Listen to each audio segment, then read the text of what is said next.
Hello friends, welcome to Indian study पर आपका स्वागत है। दोस्तों, आज की इस वीडियो में मैं आप लोगों के लिए हिंदी के पूरे 37 क्वेश्चंस का टेस्ट लेकर के आया हूं, जैसा कि आपके एग्जाम यूपी पुलिस कांस्टेबल और यूपी रेडियो ऑपरेटर में पूछा जाना है। तो वीडियो को एंड तक जरूर देखिएगा, क्योंकि लास्ट में मैं आपसे क्वेश्चंस भी पूछूंगा और उसका आंसर आपको कमेंट बॉक्स में बताना होगा। साथ ही साथ इस वीडियो की पीडीएफ डिस्क्रिप्शन में टेलीग्राम चैनल का लिंक दिया हुआ है, वहां से आप प्राप्त भी कर सकते हैं। तो चलिए दोस्तों, स्टार्ट करते हैं और देखते हैं पहला क्वेश्चन कि हिंदी की बोलियों को कितने वर्गों में रखा जाता है। अगर हम बात करें कि हिंदी की बोलियों को कितने वर्गों में रखा जाता है, तो सही आंसर हो जाएगा आपका 5, है ना। तो पहला ऑप्शन यहाँ पर, तीसरा ऑप्शन यहाँ पर आपका बिल्कुल करेक्ट हो जाएगा। और इस 5 उपभोजलियों में 18 भाषाओं को रखा गया है, ये भी मैंने आपको बताया था, ठीक है। प्रदेश की कौन सी बोली को संविधान की 8वीं अनुसूची में शामिल करने को प्रस्तावित किया गया। कौन सी बोली है? भोजपुरी, हालांकि अभी शामिल नहीं किया गया। तीसरा ऑप्शन करेक्ट। निम्नलिखित में से अंतःज व्यंजन कौन से हैं? अंतःज व्यंजन या, रा, ला, वा, ये 4 अंतःज व्यंजन होते हैं। अब देखो ऑप्शंस में या आपको दिख रहा, तो बस दूसरा ऑप्शन करेक्ट। निम्नलिखित में से कौन सा टा वर्ग का व्यंजन नहीं है? अब देखो टा वर्ग में टा, ठा, डाढ़ा, ड़ा, ठीक है। अब देखना ये घा, घा देखो, अब घा देखना, का, खा, घा, यानी कि घा का वर्ग में आता है, ना कि टा वर्ग में। चौथा ऑप्शन करेक्ट। निम्नलिखित में से कौन सा शब्द निशीथ का पर्यायवाची नहीं है?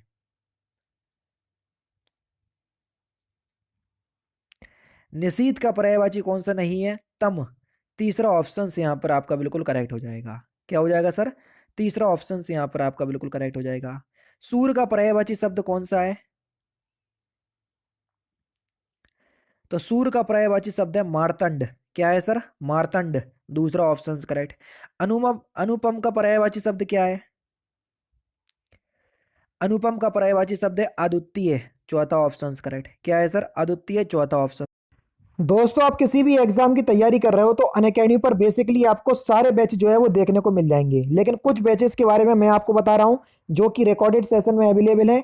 आप जाकर के डायरेक्टली इनको परचेस कर सकते हैं और पहले दिन से ही अपनी तैयारी जो है वो किसी भी एग्जाम के लिए स्टार्ट कर सकते हैं। जैसे अगर आप यूपी ट्रिपल एस पीटी की तैयारी करना चाह रहे हैं तो देख लीजिए, बिल्कुल मिनिमम प्राइस में ये कोर्स आप लोगों के लिए अवेलेबल है। आरओ एआरओ की प्रिपरेशन करना चाहते हो, लोअर पीसीएस की प्रिपरेशन करना चाहते हो, या यूपी पुलिस कांस्टेबल की प्रिपरेशन करना चाहते हो, तो दिल को बिल्कुल मिनिमम प्राइस में ये सारे कोर्स जो है वो अवेलेबल है। बस जब भी आप कोई भी कोर्स परचेस करो ना, तो आपको रेफरल कोड, जो अपने चैनल का नाम है ना इंडियन स्टडी, वो आपको अप्लाई करना है, तो आपको इंस्टेंट 10% का डिस्काउंट भी प्राप्त हो जाएगा। ये जो आपका कोड है ये आपको अप्लाई करना है इंडियन स्टडी, तो आपको इंस्टेंट 10% का डिस्काउंट भी प्राप्त हो जाएगा। बस विदाउट स्पेस आपको अप्लाई करना है, कोई भी स्पेस नहीं देना इंडियन स्टडी में, ठीक है। तो डिस्क्रिप्शन में लिंक है, आप जरूर से चेकआउट कीजिएगा। करेक्ट। यहाँ पर देख लीजिए 46 और 47 में नीचे दिए गए विकल्पों विकल्पों की शुद्ध वर्तनी आपको चुनना है। जल्दी से बताइए। प्रत्युत्पन्न, चौथा ऑप्शन बिल्कुल करेक्ट हो जाएगा। एकाग्र किस प्रकार से लिखेंगे 47 में, बताइए। ये लिखा हुआ है, तीसरा ऑप्शन करेक्ट। प्रत्यक्ष का विलोम शब्द क्या है? सिंपल सा क्वेश्चन, आसानी से बता सकते हो। परोक्ष, दूसरा ऑप्शन करेक्ट। तिलक लगाने में किस अन का प्रयोग किया होता है? तो सही आंसर आपका क्या हो जाएगा सर? अक्षत का, दूसरा ऑप्शन करेक्ट। संयुक्त क्रिया किसे कहते हैं? बढ़िया क्वेश्चन, जल्दी से बताओ। संयुक्त क्रिया, देखो जब दो या दो से अधिक क्रियाएं मिलकर किसी पूर्ण क्रिया का बोध कराती हैं, तो वहां पर संयुक्त क्रिया होती है। तो पहला ऑप्शन यहाँ पर आपका बिल्कुल करेक्ट हो जाएगा। अरे जरा इधर तो आ, मैं कौन सा अवय है? देखो हे, अरे, यहाँ पर ये सारे शब्द अगर आ जाएं तो वहां पर आपका विस्मयादि बोधक अव्यय होता है। हालांकि विस्मयादि बोधक चिन्ह भी लगता है, लेकिन यहाँ नहीं लगा। लेकिन अरे, वाह, आह, ये सभी शब्द विस्मयादि बोधक अव्यय का बोध कराते हैं। निम्नलिखित में से कौन सा शब्द स्त्रीलिंग है? सूचना एक स्त्रीलिंग शब्द है। दूसरा ऑप्शन यहाँ पर आपका बिल्कुल करेक्ट। अंगीठी का तत्सम शब्द क्या है? अग्निष्ठिका, तीसरा ऑप्शन बिल्कुल करेक्ट हो जाएगा। निम्नलिखित में से कौन सा शब्द तद्भव शब्द है? सूरज, चौथा ऑप्शन यहाँ पर आपका बिल्कुल करेक्ट हो जाएगा। जिसके हृदय में ममता नहीं है, वाक्यांशों के लिए एक शब्द क्या होगा, उसे क्या बोलेंगे? निर्दय, तीसरा ऑप्शन बिल्कुल करेक्ट हो जाएगा। अनेक युगों से चले आने वाले के लिए वाक्यांशों के लिए एक शब्द क्या होगा? तो उसे हम क्या बोलेंगे? सनातन, चौथा ऑप्शन बिल्कुल करेक्ट। कौनते शब्द का प्रत्यय कौन सा होगा? अप्रत्यवाचक तदित प्रत्यय, पहला ऑप्शन बिल्कुल करेक्ट हो जाएगा। निम्नलिखित में से कौन सा शब्द शुद्ध है?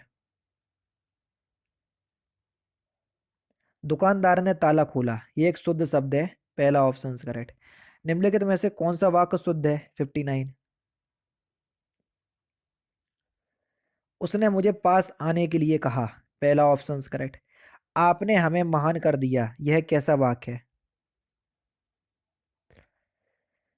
तो ये एक विस्मयादि बोधक वाक्य है, दूसरा ऑप्शन से यहाँ पर आपका बिल्कुल करेक्ट हो जाएगा। निम्नलिखित में से किस वाक्य में अच्छा शब्द का प्रयोग विशेषण के रूप में हुआ है?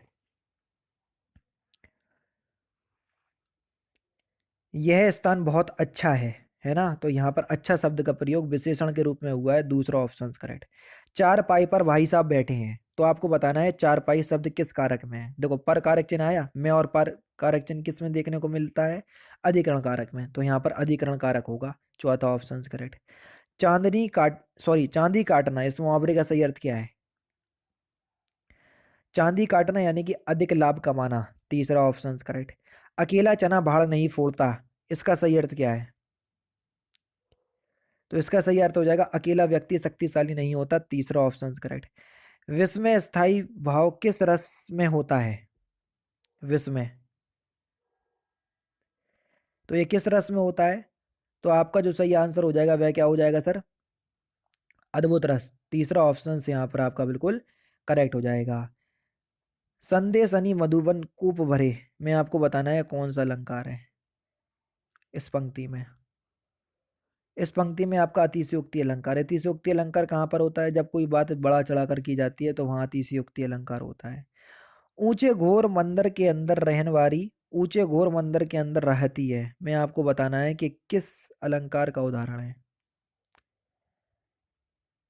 तो यहाँ पर देखो ऊंचे घोर, जब एक शब्द की आवृत्ति एक से अधिक बार आए, अर्थ अलग अलग हो, तो वहां पर यमक अलंकार होता है, यमक अलंकार होगा पहला ऑप्शन करेक्ट।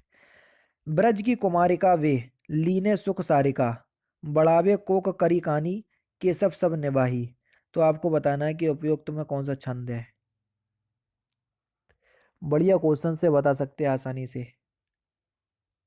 तो यहाँ पर आपका रूप घनाक्षरी छंद होगा। अब रूप घनाक्षरी छंद जो है वो एक वार्णिक छंद होता है और इसमें 32 वर्ण होते हैं। तो गिनना पड़ेंगे सर, तभी तो आप बता पाओगे। ठीक है, देखना, 1 2 3 4 5 6 7 8 9 10 11 12 13 14 15 16 17 18 19 20 21 22 23 24 25 26 27 28 29 30 31 32 हैं पूरे 32 वर्ण। और जिसमें 32 वर्ण होते हैं तो वहां पर कौन सा छंद होता है? रूप घनाक्षरी छंद होता है। और घनाक्षरी छंद में 31 वर्ण होते हैं। केवल घनाक्षरी लिखा तो 31 वर्ण, रूप घनाक्षरी लिखा तो 32 वर्ण, और ये एक वार्णिक वार्णिक छंद है। ठीक है, ध्यान रखना।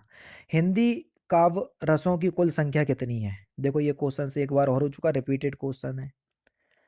तो सही आंसर आपका क्या हो जाएगा सर? 9, तीसरा ऑप्शन से यहाँ पर आपका बिल्कुल करेक्ट हो जाएगा। और लास्ट क्वेश्चंस के बेताल पचीसी के रचनाकार कौन है? तो इस क्वेश्चंस का आंसर आप मुझे कमेंट बॉक्स में बताएंगे कि बेताल पचीसी के रचनाकार कौन है। तो दोस्तों ये थे आपके हिंदी के इंपॉर्टेंट क्वेश्चंस जो कि आपके आने वाले एग्जाम यूपी पुलिस कांस्टेबल और यूपी रेडियो ऑपरेटर के लिए बेहद इंपॉर्टेंट है। वीडियो अगर आपको अच्छी लगी तो प्लीज़ दोस्तों वीडियो को लाइक और शेयर जरूर कर दीजिएगा। मिलते हैं फिर नेक्स्ट क्लास में, नेक्स्ट सेशन में। जय हिंद, जय भारत।